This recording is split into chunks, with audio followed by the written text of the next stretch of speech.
सभी नए व्यूअर्स से और जिन व्यूअर्स ने अभी तक सब्सक्राइब नहीं किया है उन सभी से मेरा अनुरोध है कि कृपया सब्सक्राइब अवश्य कर लें।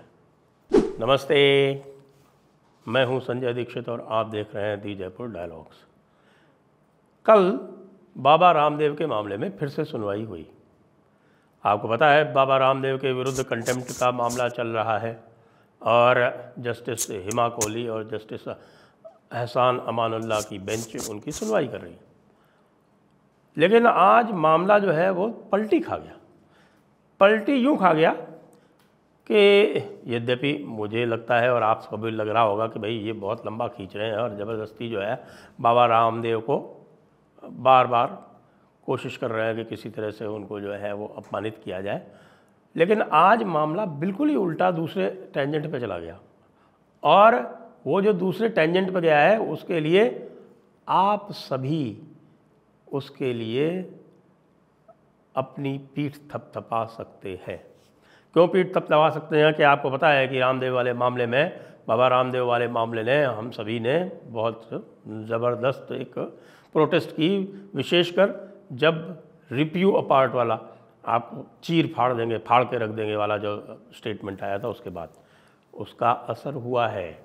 उसका असर ये हुआ है कि बाबा रामदेव ने अपोलोजाइज़ कर लिया जब पब्लिकली। तो आज केवल इतना ही कहा गया उनसे कि भाई क्या आपका जो एडवर्टाइजमेंट का साइज़ वही था जिसमें आपने पहले पुराना जो किया था, इत्यादि इत्यादि। मतलब ये स्पष्ट है कि बाबा रामदेव इसमें मामले में अब निकल जाएंगे, अपॉलॉजी करके वो निकल जाएंगे। और जो सारा का सारा जो है वो ड्रग एंड मैजिक रेमेडीज़ वाला जो एक्ट है पुराना 1951 या 52 का, उसका जो इम्पैक्ट आना था वो उलट के आईएमए पे और जो डॉक्टर्स हैं और जो एलोपैथी वाले हैं उनके ऊपर आ गया। क्योंकि आपको पता है कि जब इस तरह की बात हुई लोगों ने इंटरवेंशंस भी लगाए, लोगों ने सोशल मीडिया पे खूब लिखा, लोगों ने जो हमारी एलोपैथिक डॉक्टर्स की मैल प्रैक्टिसेस हैं उनके बारे में लिखा, लोगों ने नेस्ले के बारे में लिखा कि देखिए ये किस तरह से नेस्ले जो है ये लोगों की हेल्थ से खेलती है। लोगों ने जो तरह तरह के जो और प्रोडक्ट्स हैं, गले में खिचखिच से लेके और तरह तरह के सिरप से लेके खांसी वाले प्रोडक्ट, उनके जो सारे के सारे जो आते हैं वहाँ एडवर्टीज़मेंट, उनके बारे में सोशल मीडिया पे खूब लिखा। और सोशल मीडिया पे खूब लिखने के बाद में आईएमए के बारे में भी खूब लिखा कि इंडियन मेडिकल एसोसिएशन क्या है भाई, ये क्या इंडियन मेडिकल एसोसिएशन कोई स्टैट्यूटरी बॉडी है?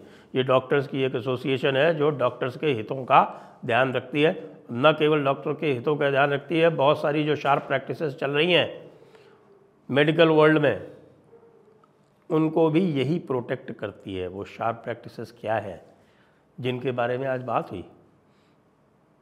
बात ये हुई कि भाई ये जो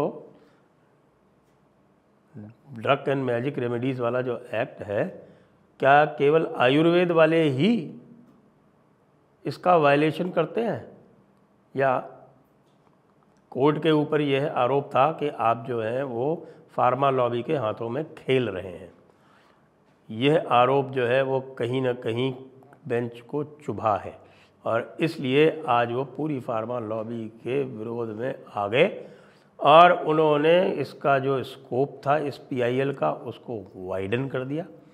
उन्होंने कहा कि नहीं, इसमें हम अब आईएमए ने क्या किया है, आईएमए का क्या रोल है और जो एलोपैथिक और दूसरी रेमेडीज़ हैं उसमें क्या होता है, दूसरे तरह के कौन कौन से एडवर्टीज़मेंट्स आते हैं, इन सबको भी देखेंगे। और इसके लिए यदि आवश्यक हुआ तो हम एक एमिकस क्यूरे यानी जिसको कहते हैं न्याय मित्र या फ्रेंड ऑफ द कोर्ट, उसको अब हम अपॉइंट करेंगे। मतलब आईएमए वाले जो हैं वो अपने स्वयं के षड्यंत्र में फंसने जा रहे हैं। क्यों फंसने जा रहे हैं मैं आपको बताता हूँ कि यह फार्मा लॉबी जो है वो क्या करती है। आपको स्वयं का एक एक्सपीरियंस बता रहा हूँ। जब मैं कलेक्टर एंड डिस्ट्रिक्ट मजिस्ट्रेट था, ये बात है 1994 की, एक मलेरिया एपिडेमिक हुआ बहुत ज़बरदस्त और मलेरिया एपिडेमिक में बहुत सारी जो ड्रग्स थी उनकी शॉर्टेज हो गई। एमआरपी पे जो ड्रग्स मिल रही थी वो बहुत महंगी थी। हमको फंड मिला कि आप ड्रग्स प्रोक्योर कर लीजिए लोकली, तो हमने सीधे सीधे एमआरपी पे बिल्कुल नहीं लिया। हमने उसकी जो है टेंडरिंग की, और टेंडरिंग में ये पाया कि आपको एक एग्जांपल देता हूँ कि जो नॉर्मल सलाइन होता है, नॉर्मल सलाइन का एमआरपी था 12 रुपये, हमने उसको प्रोक्योर किया 1 रुपये से कम पे। इतनी मार्जिन होती है। और ये जो एमआरपी होती है ये कहाँ जाती है, ये सोचने वाली बात है। ये एमआरपी जो है आपको सब पता होना चाहिए कि ये फार्मा जितनी भी कंपनीज़ हैं वो मेडिकल रिप्रेजेंटेटिव्स रखती हैं। ये मेडिकल रिप्रेजेंटेटिव्स जो है वो डॉक्टर्स के पास, चाहे वो सरकारी डॉक्टर्स हो चाहे प्राइवेट डॉक्टर्स हो, उनके पास जाती है, और वो जो प्रिस्क्रिप्शन देते हैं उस प्रिस्क्रिप्शन पर उन डॉक्टर्स को कमीशन दिया जाता है। न केवल उनको फ्री मेडिसिन सप्लाई की जाती हैं, उनको इन मेडिसिन को प्रिस्क्राइब करने के लिए कमीशन दिया जाता है। और इसका जो है वो बजट होता है इतना कि उसको फिर एमआरपी में जोड़ते हैं। रिटेल वाले को बहुत हेवी कमीशन देते हैं, और इन सब कमीशन को मिला के और अपना प्रॉफिट मार्जिन 3 गुना 4 गुना रख के 10-10 गुना दाम पर ये दवाएं बेची जाती हैं। इसीलिए आपको ध्यान होना चाहिए कि एक एक्सपेरिमेंट किया था, एक आईएएस ऑफिसर ने यहाँ एक प्रयोग किया था राजस्थान में, जिसको बाद में सेंटर के लेवल पे भी लिया गया।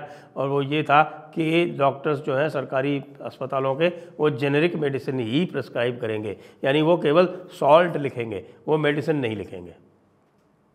और उसी हिसाब से जो सरकारी जो कोऑपरेटिव दुकानें थीं उन सब पे भी इसी प्रकार की पाबंदी लगाई गई। तो पता चला कि जो कंपनीज थीं उनको अपनी एमआरपी घटानी पड़ी। लेकिन क्या ये मैल प्रैक्टिस बंद हो गई? बिल्कुल नहीं बंद हुई, अभी भी उसी तरह से चालू है। और जहाँ तक आईएमए की बात है, मैं तो आईएमए का तो मेरे पास ये पूरा ये हिसाब किताब लिखा है कि ये किस प्रकार की कंपनी है।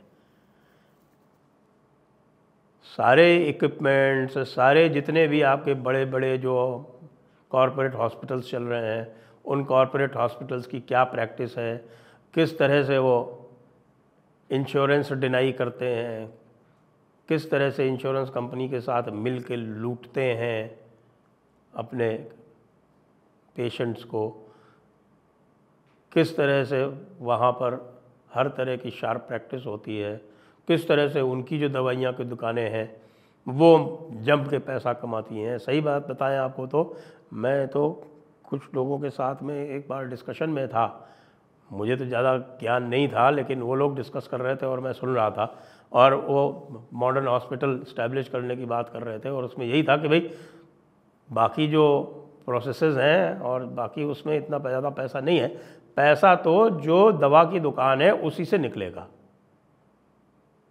फार्मा कंपनीज जो है डॉक्टरों को बड़ी बड़ी कॉन्फ्रेंसेस में स्पॉन्सर करती हैं, विदेश ट्रिप्स उनकी स्पॉन्सर करती हैं। क्यों करती हैं? इसलिए कि वो उनकी दवाएं प्रिस्क्राइब करें। ये पूरा का पूरा एक स्कैंडल है। और आईएमए तो इतना बड़ा स्कैंडल है, आपको बताऊं आपके होश उड़ जाएंगे कि आईएमए ने क्या क्या काम कर रखा है। ये डॉक्टर्स की एक एसोसिएशन है, ये कोई एक्सपर्ट बॉडी नहीं है। एक्सपर्ट बॉडी जो है वो मेडिकल कमीशन है, इंडियन मेडिकल कमीशन आईएमसी जो बन गया। और ये आईएमए होके ये स्वांग रचते हैं इस प्रकार का कि जैसे कि एक्सपर्ट बॉडी हो। इन्होंने क्या क्या कर रखा है आपको पता है कि ये प्रोडक्ट्स अप्रूव करते हैं, प्रोडक्ट्स की स्पॉन्सरशिप, प्रोडक्ट्स का एंडोर्समेंट करते हैं। किस किस तरह के प्रोडक्ट्स इन्होंने स्पॉन्सर कर रखे हैं आपको ज्ञान होना चाहिए। इन्होंने ट्रॉपिकाना जूस, जो पेप्सी का जूस है, पेप्सी का प्रोडक्ट है, उसको इन्होंने अप्रूव कर रखा है, अपना ठप्पा लगा रखा है, और उसके लिए बड़े पैसे लेते हैं। और क्या क्या इन्होंने अप्रूव कर रखा है, क्वेकर ओट्स, ये भी पेप्सी का प्रोडक्ट है। अब इनके पास कौन सी एक्सपर्टीज़ है जानने की, भाई क्वेकर ओट्स जो हैं बड़े न्यूट्रिशियस हैं। ये खुद इस तरह के काम करते हैं और पतंजलि को जाके चैलेंज करते हैं। और क्या क्या इन्होंने अप्रूव कर रखा है, आप जानकर आश्चर्य होगा आपको कि केंट प्योरीफायर इन्होंने अप्रूव कर रखा है। अभी केंट प्योरीफायर का मेडिकल एसोसिएशन से क्या लेना देना है, लेकिन नहीं, इससे हेल्थ इंप्रूव होती है। अरे भाई, you are not the guardians of health in this country. Health का जो गार्जियन है वो सरकार है। कम्युनिटी हेल्थ सरकार देखती है, आप नहीं देखते। फिर आपने क्या क्या कर रखा है उसमें, इन्होंने डेटॉल सोप को साहब एंडोर्समेंट दे रखा है। चलो, डेटॉल सोप को इन्होंने एंडोर्समेंट कर रखा है, हाइजीन के हिसाब से किया होगा। फिर वही वाली बात, आपके पास कौन सी एक्सपर्टीज़ है, आपके पास कौन सी इक्विपमेंट है, आपके पास कौन सी लेबॉरेटरी है? आप तो खाली एक एसोसिएशन है कागज़ पे। आपने क्रॉम्पटन ग्रीव्स का एलईडी बल्ब तक अप्रूव कर रखा है, ये हमारा अप्रूव प्रोडक्ट है आईएमए का। और बताऊं आपको, ये साथ में इन्होंने केंट के प्रोडक्ट के साथ में एशियन पेंट्स को इन्होंने अप्रूव कर रखा है। एशियन पेंट्स, अब एशियन पेंट्स क्या कहते हैं एशियन पेंट्स के लिए कि साहब की एशियन पेंट्स जो है वो यदि आप लगाएंगे तो आपको वो वायरल ट्रांसमिशन रोकता है। इस तरह का fraud organisation, complete fraud organisation ये जाता है और दूसरी संस्था को कहता है कि साहब कि ये जो है ये drugs and medical remedy act का वायलेशन कर रहे हैं। अब आएगा मज़ा, 7 तारीख को अब जो पेशी होगी उसमें आईएमए का भी एग्जामिनेशन किया जाएगा। और मैं आप सभी से अनुरोध करता हूँ कि ये आईएमए का जो रोल है इसको आप अधिक से अधिक हाईलाइट करें कि इनकी जो फ्रॉड प्रैक्टिसेस हैं किस तरह से आईएमए जो है अपने डॉक्टर्स को प्रोटेक्शन देता है और उनकी जो गलत प्रैक्टिसेस हैं और फार्मा लॉबी के साथ में मिलके जनता को लूटता है। जय हिंद, जय भारत, वंदे मातरम।